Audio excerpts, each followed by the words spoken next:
Muy buenas tardes. Comenzamos un nuevo capítulo en la pantalla de CNN Chile. Esto es CNN Tiempo en esta tarde de día domingo. Vamos a hablar del pronóstico para esta jornada, para esta tarde, pero el foco, la atención la concentramos también en el pronóstico del día de mañana para iniciar una nueva semana, los últimos días del mes de febrero. Mi nombre es José Miguel Mardones Arce y comenzamos en CNN Chile.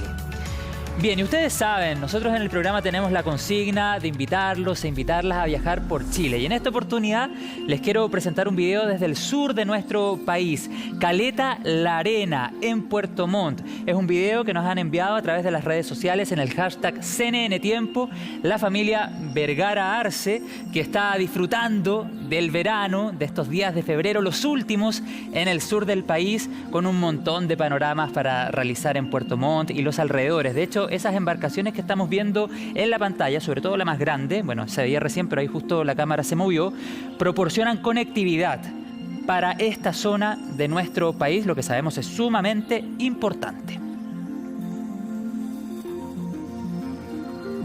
Bien, y luego de ese bonito registro, muchos saludos a quienes nos mandaron el video y por supuesto a todo el sur de nuestro país.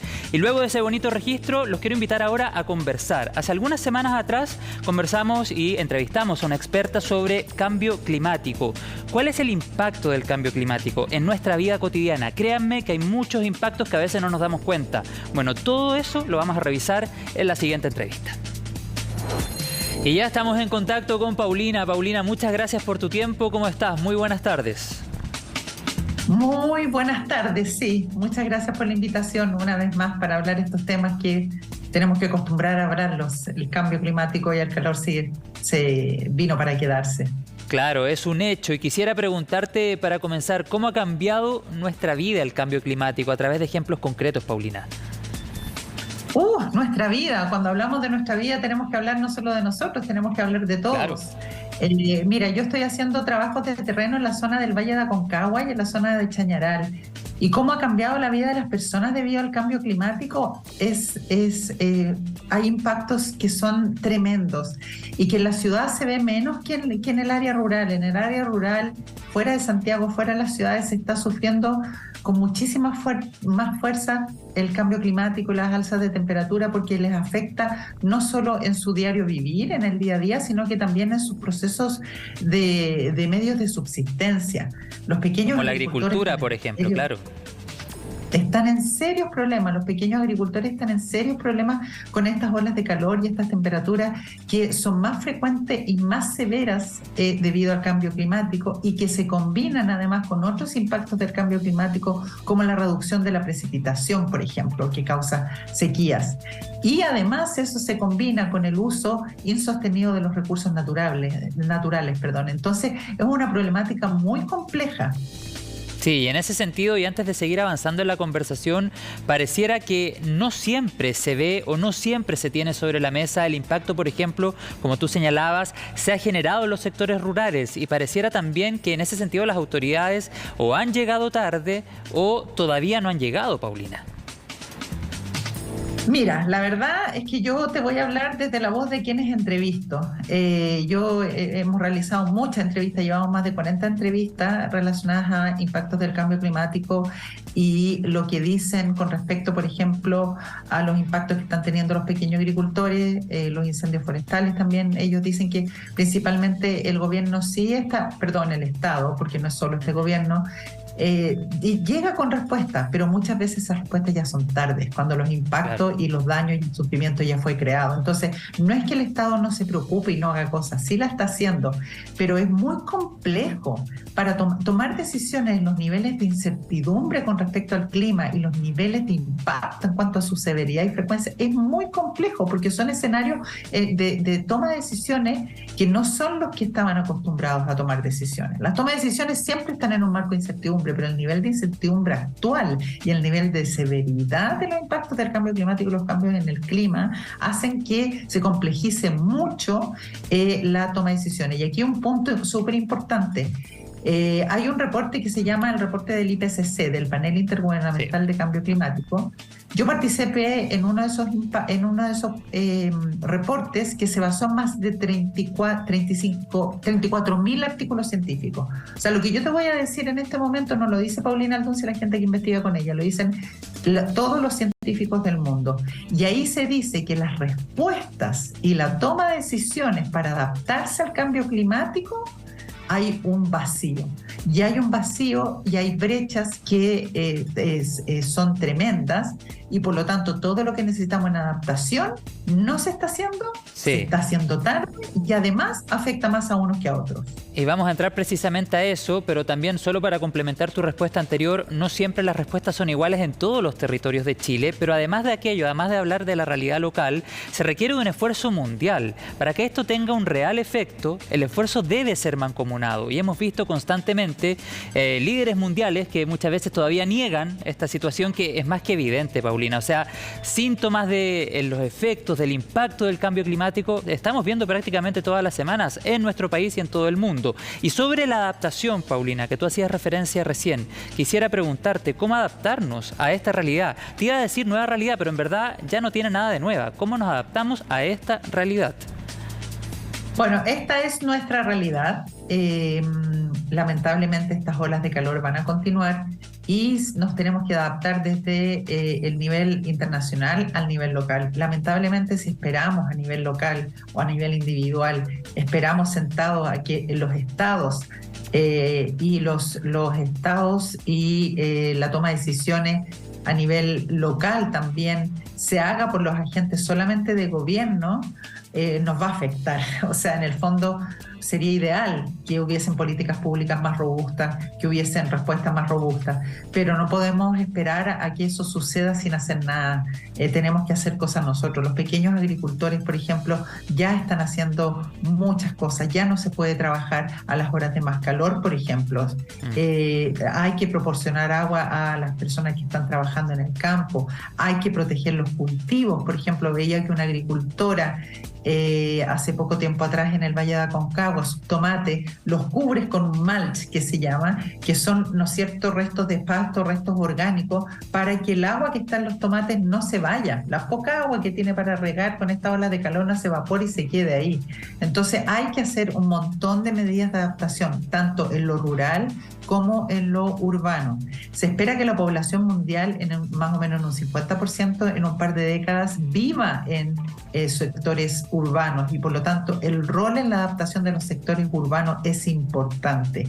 Y ahí hay muchas cosas que hacer. Por ejemplo, aumentar las áreas verdes, aumentar las áreas azules, enfocarse en aquellas islas de calor. Lamentablemente, aquella población que vive en áreas de menos ingresos tienen menos plazas que nosotros, tienen menos áreas verdes que nosotros, no tienen dónde poder refugiarse, y obviamente el cemento se calienta muchísimo más que un área verde. Entonces hay muchas medidas que se pueden tomar, como por ejemplo aumentar el área verde, pero el área verde, ¿Paulina?, hay que aumentarla inteligentemente. Sí. Cuando dices áreas azules, ¿a qué te refieres particularmente? ¿A agua, derechamente? Sí, a agua. ¿Pese a que estemos en medio de una crisis hídrica? Bueno, lo que pasa es que tenemos que proteger las aguas actuales que tenemos, pues, en el fondo. La ciudad tiene ciertas áreas azules y esas hay que protegerlas y hay que cuidarlas. En el fondo hay que ser eficiente con el uso del agua en el área rural y en el área urbana. Y las áreas azules que tenemos, pues, tratar de mantenerlas, que no se pierdan, ¿no es cierto? Que puedan ser un buffer de la temperatura en el área urbana.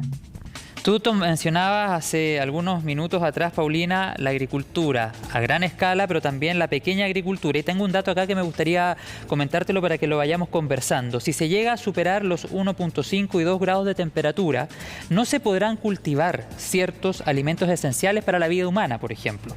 ¿Qué medidas tomar entonces en ese sentido en nuestro país? Y me refiero a medidas, por supuesto, como la que tú mencionabas de la pequeña agricultura, pero acá hay medidas que deben venir de la gran industria y también de políticas públicas, como también lo señalabas. ¿Qué medidas en concreto podríamos llevar a la práctica para evitar que finalmente toda esta crisis de la que hemos estado conversando derive en una crisis alimentaria? de grandes Claro, proporciones. ese dato que tú diste, que muchos de los alimentos y cultivos esenciales para la vida humana no se van a poder cultivar en muchas partes del mundo, ese dato es específico de este reporte que te digo yo, que está basado Claro. en más de 35.000 artículos científicos, que es el IPCC.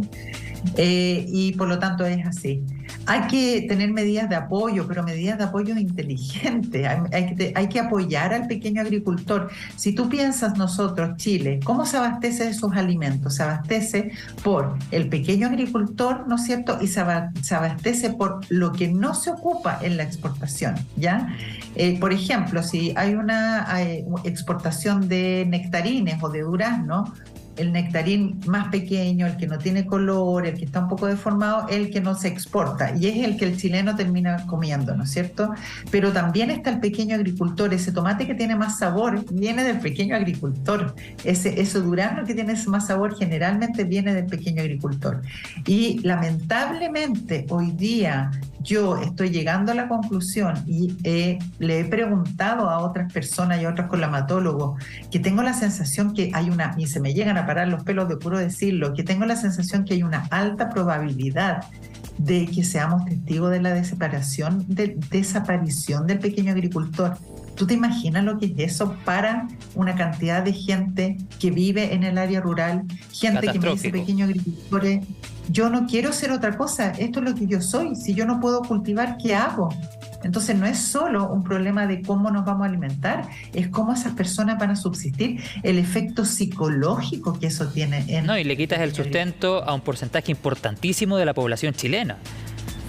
Y a un porcentaje importantísimo de la población chilena que tiene un sentido de pertenencia con la ruralidad y la agricultura. Entonces, toda la cultura que está alrededor, las prácticas culturales que están alrededor del pequeño agricultor, se puede perder. Aquí hay que tomar medidas muy serias y urgentes de la distribución del agua. Es urgente poder abordar cómo se está distribuyendo el agua.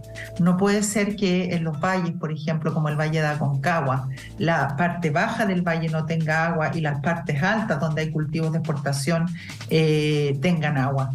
Estas medidas de los pozos profundos que antes eran de 20, 30 metros, ¿no es cierto? Y ahora llegan hasta 150 metros, están secando toda la laguna, toda la napa que va por debajo de los valles. Entonces, si tú piensas, el gran agricultor o las grandes empresas tienen los millones, porque son millones los que se gastan en un pozo profundo de 150 metros. El pequeño agricultor no lo tiene. Entonces hay que empezar por ver cuánta agua y cómo se está distribuyendo esta agua.